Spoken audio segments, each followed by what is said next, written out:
বাবা হলো আমাদের জীবনে এক একটা সুপার হিরো, এক একটা রোল মডেল। কারণ আমরা ছোটবেলা থেকে বাবাকে দেখে সব কিছু শিখি। মাকে দেখে যেমন শিখি তেমনি বাবাকেও দেখে শিখি। বাবা আমাদের হলো সেই সুপার হিরো। হ্যালো বন্ধুরা, সবাই কেমন আছেন? নিশ্চয়ই খুব ভালো। আমি কৃষ্ণ দাস, আপনাদেরকে সবাইকে স্বাগতম আমার ইউটিউব চ্যানেলে। তো বন্ধুরা, আজকে আমি বাবার সম্বন্ধে দু চারটে লাইন কথা বলবো। তো মায়ের সম্বন্ধে তো সবাই বলে, আসলে মায়ের সাথে কারো তুলনা হয় না, মায়ের তুলনা মা নিজে। তো আমি আজকে বাবার সম্বন্ধে দু চার লাইন বলবো। আসলে বাবা হলো এমন একজন ব্যক্তি, বাবা হলো বটগাছের মতো। বটগাছ যেমন দূর দূরান্ত থেকে আসা সমস্ত ক্লান্ত পথিকের একটা শান্তির জায়গা, তো তেমনি বাবাও হলো তেমন একজন ব্যক্তি, সমস্ত পরিবারের একটা আশ্রয়স্থল বা শান্তির জায়গা। বাবা নিজে না খেয়ে, নিজের কথা না চিন্তা করে পরিবারের জন্য সকাল থেকে রাত অবধি অক্লান্ত পরিশ্রম করে যায়। আসলে সেই বাবার কথা কেউ বলে না। আমাদের যখন কোনো জিনিসের প্রয়োজন হয়, বাবা কোথা থেকে যেন এনে দেয়, কিন্তু আমরা কখনোই সেটা বাবাকে জিজ্ঞেস করি না যে বাবা এই জিনিসটা কোথা থেকে এনে দিয়েছে।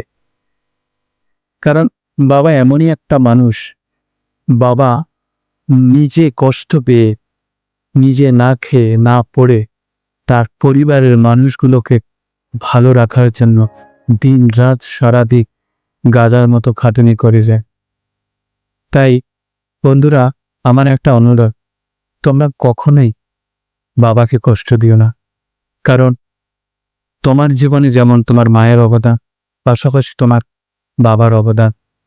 তুমি 10 মাস 10 দিন যদি তোমার মায়ের গর্ভে থাকো, সেই সময় কিন্তু বাবা তোমাকে তার মাথায় চিন্তা করে রাখে যে আমার যখন সন্তান হবে তখন তাকে আমি কি খাওয়াবো, কি বলাবো, তার সমস্ত বন্দোবস্ত করা ব্যবস্থাটা কিন্তু বাবার মাথায় থাকে।